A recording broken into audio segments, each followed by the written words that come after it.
종교개혁이 계속되어야 하는 까닭이라는 제목입니다. 올해로 우리 종교개혁이 일어난 지 508년이 되는 해입니다. 500년이 훌쩍 지나고 8년이 지나서 508년이 되는 그런 해인데, 오늘이 그 종교개혁을 기념하는 그런 주일입니다. 그래서 루트가 비덴베르크 사제잖아요.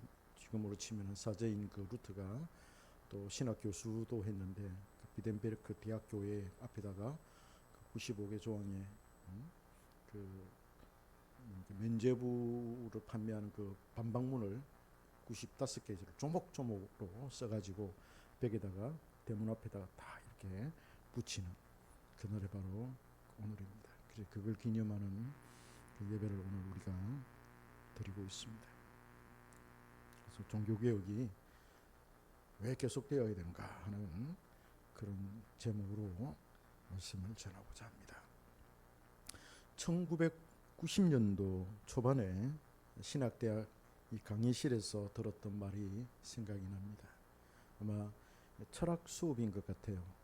철학 개론은 아니고, 개론 그 다음에 단계인데 철학사쯤 될 것 같아요.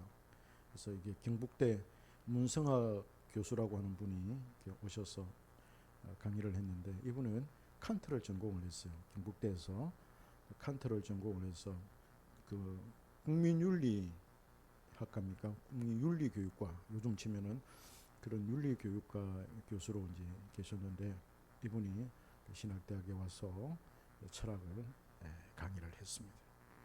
근데 이분이 막 이제 임용된 지 얼마 안 되었고, 또 젊었다 보니까 젊은 혈기가 막 가득해가지고 막 강의를 하면 아주 열정적으로 강의해서 인기가 굉장히 좋았습니다. 그래서 이분이 그때 이제 정치적으로 우리나라가 어떤 일이 있었냐면, 김영삼 씨가 3당을 이렇게 합당을 해가지고 자기가 대통령이 이제 되지 않았습니까? 그게 이제 90년대 초반에 이제 일어났거든요.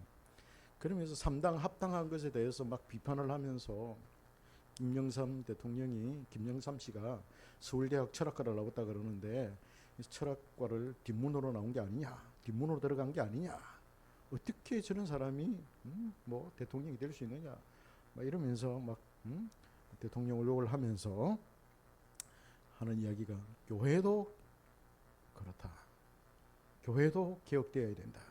지금 교회의 모습을 한번 보라면서, 여러분들이 지금 목사가 될 사람들인데 교회의 이 모습을 보라면서 얼마나 지금 교회가 많이 타락되어졌느냐고. 정말 그 제2의 종교개혁이 일어나야 되지 않겠느냐고. 제2의 루터, 제2의 쯔빙글리, 제2의 칼빈 같은 사람들이 분연히 일어나서 이 한국 교회와 한국 사회를 개혁해야 되지 않겠느냐고 이렇게 강의를 했는데, 뭐 지금으로 생각하면 뻔한 강의인데도 불구하고 학생들이 그 강의에 쫙 빨려 들어가게 되었습니다. 저는 지금 와서 그 강의를 한번 이렇게 곱씹어 보면은, 도대체 그 교수님이 무슨 생각으로 저렇게 교회를 비판을 했을까? 그 교수님의 눈에 비쳤던 그 교회의 모습은 어땠을까 하는 그런 생각이 들거든요. 그분은 철학자이지만은 교회에 적을 두고 있는 교회 집사였습니다. 그래서 재능 기부하는 듯이 신학대학에 와서 이제 강의를 했거든요. 그래서 저분의 눈에 비친 그 한국 교회, 특별히 대구에 있는 그 교회들은 어떤 모습이었을까 하는 그런 궁금증이 들었습니다. 사회의 부조리는 차치하고라도 그 교수님의 그 눈에 비쳤던 그 한국 교회는 어떤 것이었을까? 아마 그의 눈에는 한국 교회가 타락했다는 것이었습니다. 교회가 타락하니 나라가 이 모양 이 꼴로 되는 거 아니냐. 그래서 교회 장로가 대통령이 되어서 대도 안 하는 사람이 대통령이 되어가지고 말이지, 교회 장로 노릇이나 잘하지 왜 정치판에 나왔느냐, 이런 식으로 아마 이 얘기를 한 것 같아요. 총회장이 지금 그때 당시에도 총회장이 되기 위해서는 돈 봉투를 날리고 대형 교회가 난무하고 큰 교회가 되기 위해서 교회당을 크게 짓고 아름답게 짓고 세상에서 올바르게 살도록 성도들을 가르치지 않고 가난한 사람들을 홀대하고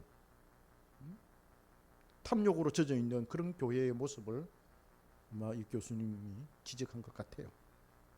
그런 철학을 전공했지만은 그 철학자의 그 눈으로 볼 때 교회가 지금 잘못된 방향으로 가고 있지 않느냐라는 것을 지적을 했던 것 같아요. 그래서 저도 지금 드는 생각이 교회라는 게 뭐냐? 교회는 생물과 같다. 그 생물을 어떻습니까? 조금이라도 그냥 온도 차이가 나면은 조금이라도 덥든지 차갑든지 하면은 미생물이 들어와 가지고 음식을 막 상하게 하지 않습니까? 김밥을 싸가지고 김밥을 햇빛에 이렇게 놔둬 보십시오. 4시간만 지나면 완전히 못 먹게 될 거예요. 상해가지고 미생물이 침입해가지고 분해를 해가지고 썩어서 상해가지고 못 먹게 될 거예요. 교회도 그런 거 아니겠느냐?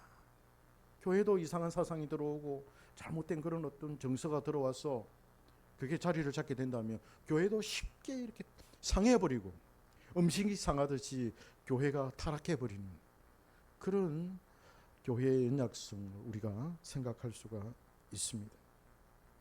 그 교수님의 눈에 비친 교회는 슬슬 타락의 늪으로 들어가서 30년이 지난 지금 훨씬 더 타락했다라고 하는 그런 진단을 우리가 내릴 수 있을 것입니다. 그때는 그래도 지금에 비하면 그래도 교회는 순수했고 그래도 교회는 자타가 공인할 정도로 세상의 빛이요 세상의 등대였다라고 생각할 수가 있을 것입니다. 근데 지금은 세상에서 벌어져서 길바닥에 굴러다니는 그런 돌이 되어버렸습니다. 세상 사람들이 그 돌을 밟고서 지나가면서 수군거리고 있습니다. 교회가 지금 기독교인들이 지금 극우가 돼가지고 나라를 지금 엉망으로 만들고 있다라고 사람들이 모여서 유동성으로 그렇게 수군거리고 있지 않습니까? 500년 전에 중세교회가 그랬습니다. 지금보다 훨씬 더 타락한 교회였습니다. 종교개혁을 연구하는 학자들에 의하면 중세 마렵의 교회는 정말 타락의 극치였다라고 말합니다. 교회가 타락하니 그들이 믿는 성경의 진리가 왜곡되었고 진리가 빛을 잃으니 거짓과 탐욕과 우상숭배와 금모술수와 중상모략이 판을 치게 되었다라고 말합니다. 교회가 진리의 빛을 비추지 못하니까 사회가 병들었고 정치가 타락했다라고 말합니다. 사회를 이루고 있는 각자의 공동체에서는 도덕성을 잃어버렸고 죄를 죄로 여기지 않는 철학적 변정만 난무하게 되었다는 거예요. 성직 매매가 이루어지고요. 성직자들의 성적인 그런 타락이 막 강물을 이루듯이 이루게 되었습니다. 교회가 타락하면 국가 전체가 타락을 합니다. 우리가 로마 가톨릭의 타락상을 줄줄이 열거하지 않더라도 이미 잘 알고 있는 사안이기 때문에 종교개혁의 정당성을 우리는 믿고 있습니다. 그 종교개혁이 일어나지 않으면 안 될 만한 그런 사회적인 그런 타락이 또 교회적인 진리에 있어서 왜곡의 타락이 일어나게 되었던 것입니다. 종교개혁은 독일의 루터와 스위스 취리의 쯔빙겔리에 의해서 도화선이 당겨졌습니다. 그리고는 칼빈에 의해서 완성되었다라고 해도 과언이 아닐 것입니다. 그래서 우리는 루터와 쯔빙글리와 칼빈 그리고 그 시대의 수천 명의 개혁가들에 의해서 종교개혁이 시작되었다고 생각합니다. 사람이 시작했으니 사람에 의해서 일어났다라고 그렇게 볼 수가 있지요. 그러나 학자들에 의하면 그 당시의 개혁자들 중에 어느 누구도 종교개혁을 일으키려고 마음을 먹은 사람이 없고 그 일에 그 마음을 가지고 뛰어든 사람이 없다는 거예요. 루터도 마찬가지였습니다.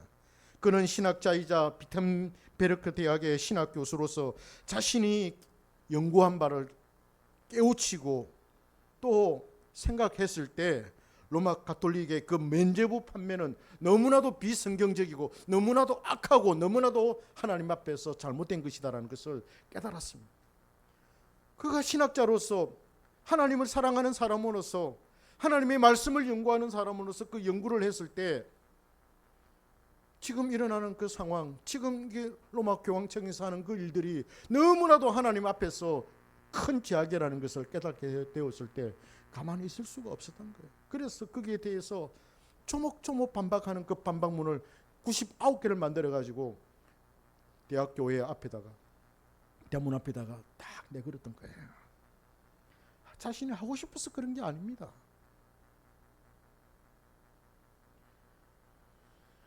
사제인 로마 가톨릭의 카에탄이라고 하는 아주 그 유명한 신학자가 있습니다. 이분이 교황과 함께 루터를 소환을 합니다.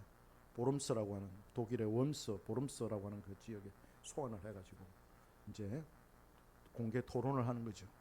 네가 이렇게 했는데 사실이냐? 그렇다. 네가 이런 책을 썼고 저런 책을 썼는데 지금이라도 네가 가지고 있는 그 사상을 버리고 잘못했다 그러고 그 책을 갖다가 불살르면은 우리가 너를 용서해 줄게.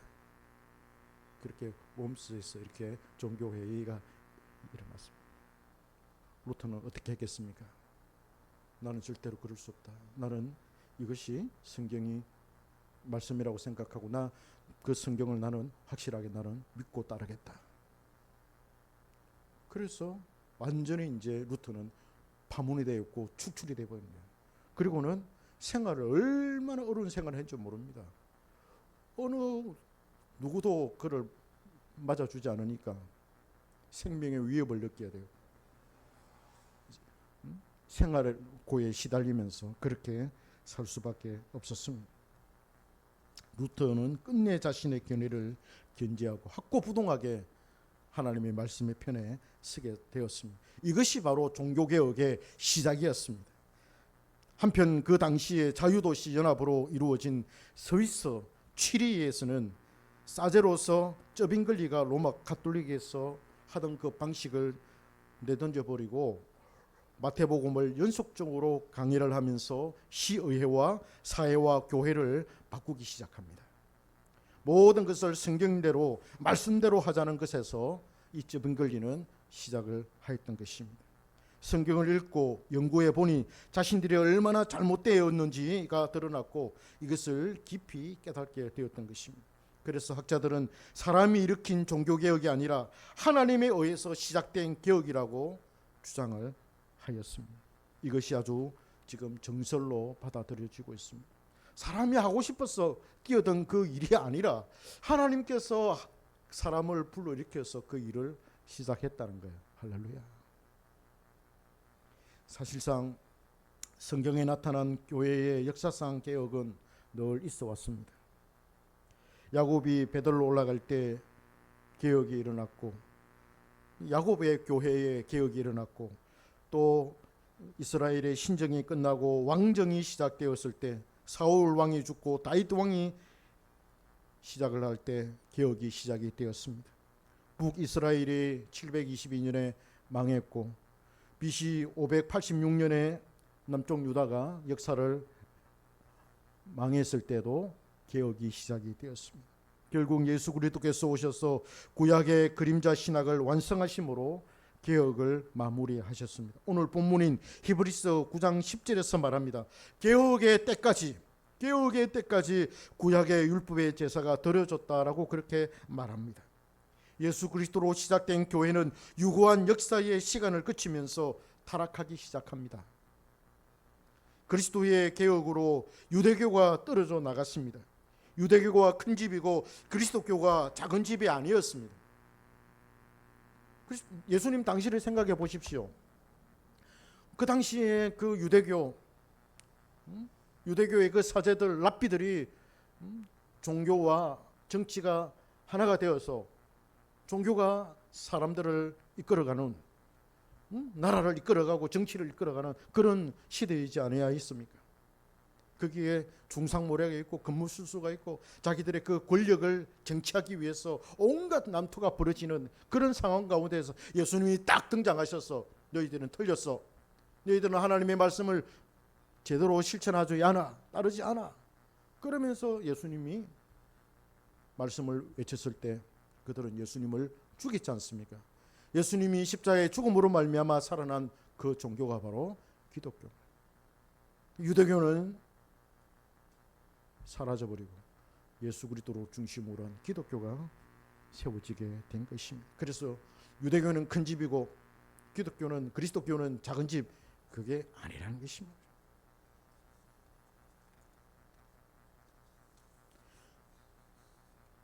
예수님 당시 유대교의 종교 지도자들의 타락은 성경에 잘 기록되어 있습니다.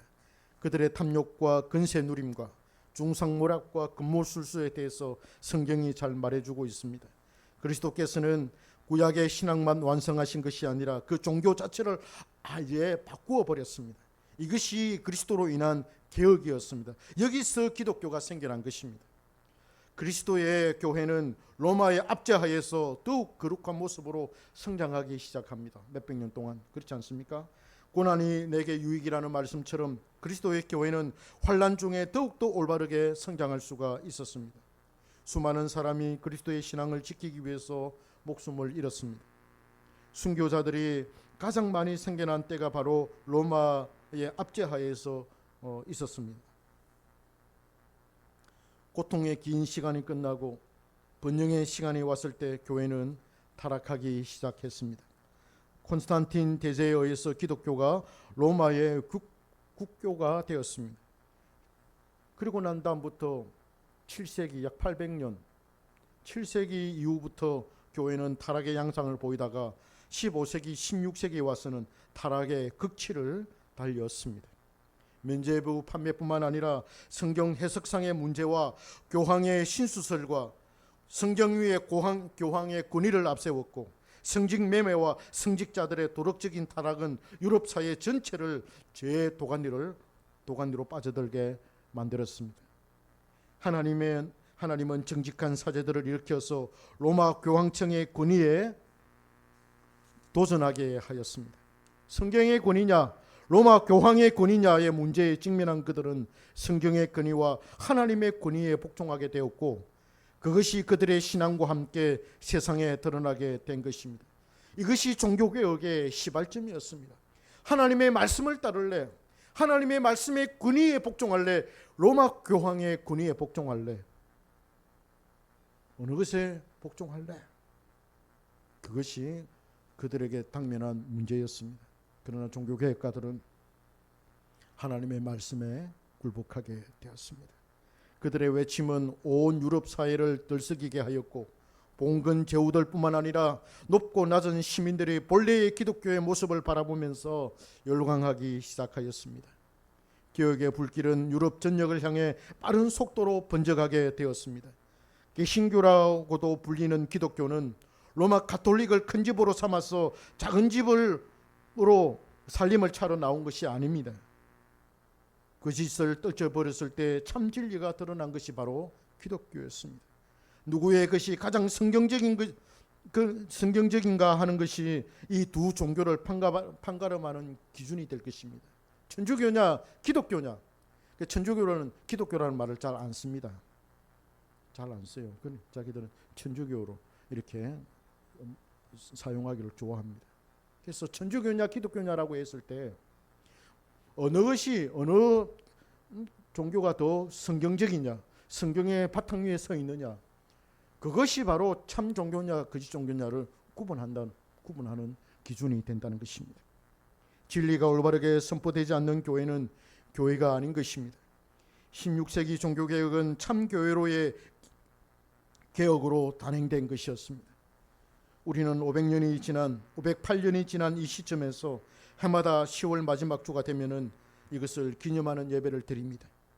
기독교의 탈바꿈이요, 새 출발이요, 개혁된 교회의 시작을 기념하는 것입니다.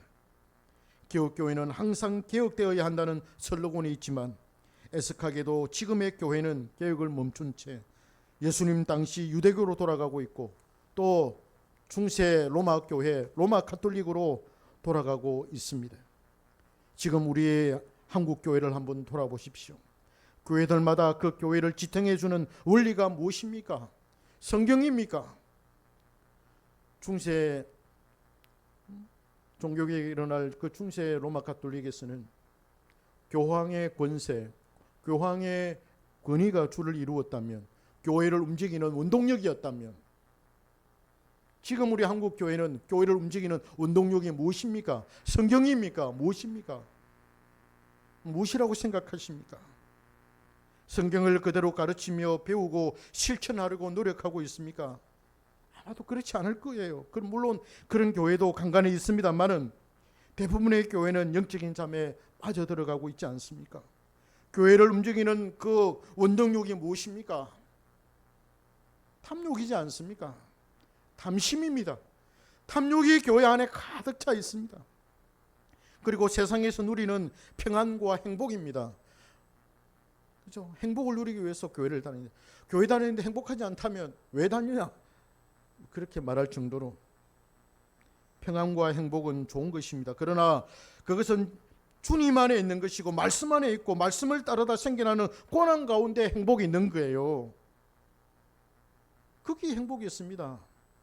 물질의 행복에 있는 것도 아닙니다. 물론 조그마한 행복을 줄 수 있습니다만 참된 행복은 그리스도 안에 있습니다. 말씀 안에 있고 말씀을 따르다가 생겨난 그 고난 안에 행복이 있는 것입니다.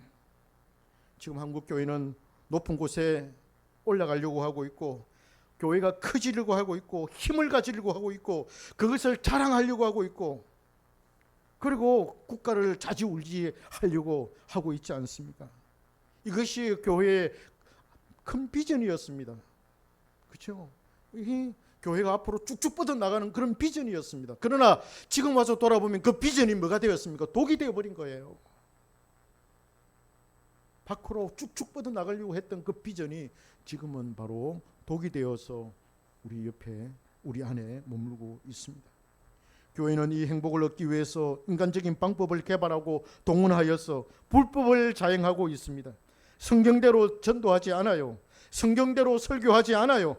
사람들을 불러 모으기 위해서 수단과 방법을 가리지 않아요. 방법은 하나의 중임이라고 말하지만은 지금 작품의 우리 한국 교회는 그 방법에 지금 함몰되어져 버렸습니다. 그래서 상업주의가 난무합니다. 돈을 받고 설교를 하고 돈을 받고 성경을 가르칩니다. 돈을 주고 전도를 하고 돈을 주면 사람들이 교회로 몰려드는 그런 방법을 취하고 있습니다. 교회는 또 기능주의를 추구하고 능력주의를 이상으로 삼습니다. 사회적으로 능력이 있는 사람을 좋아하고 그런 사람이 교회에 들어오면 얼마나 기뻐하는지 모릅니다. 그렇잖아요. 좀 사회적으로 덜떨어진 사람, 좀 낮은 지위가 있는 그런 사람들은 신경도 안 씁니다. 옛날에 예수님 당시도 그랬고 로마 가톨릭에도 그렇고 지금 우리에게도 그런 일들이 일어나고 있습니다.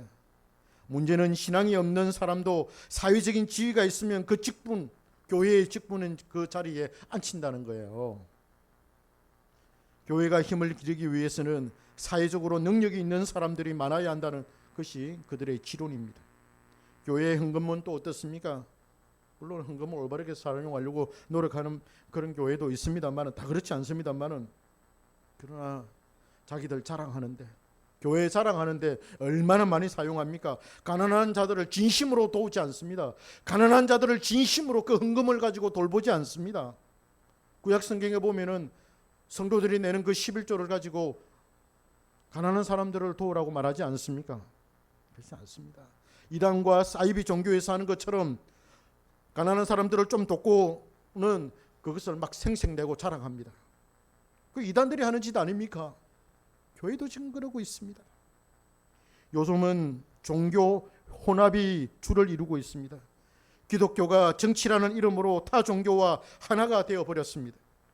자신의 정치적인 욕망을 이루기 위해서 무속인들을 정치인들이 이용을 하죠. 교회와 목사가 권력에 기웃거리면서 우리가 대통령을 세웠다. 우리가 저 사람을 대통령으로 만들었다. 그렇게 자랑을 합니다. 그 대통령은 종교의 힘을 빌어서 하나님의 힘을 얻어가지고 최고의 자리에 올랐다면서 종교인들을 기용을 합니다. 그들의 미신적인 말에 귀를 기울이고 나라의 운명을 그들의 손에 맡겨버립니다.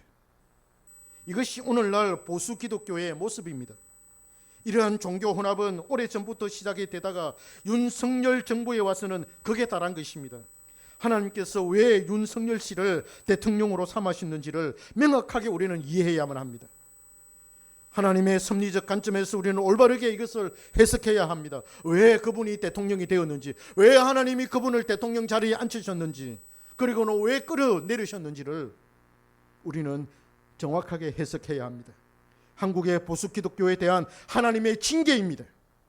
하나님께서 보수 기독교를 사랑하셨지만 정치라는 이념 속에 기독교가 함몰되어져 버렸고 탐욕으로 자신이 나라의 주인 노릇하려는 것을 하나님은 가만히 보고 계시지 않았습니다.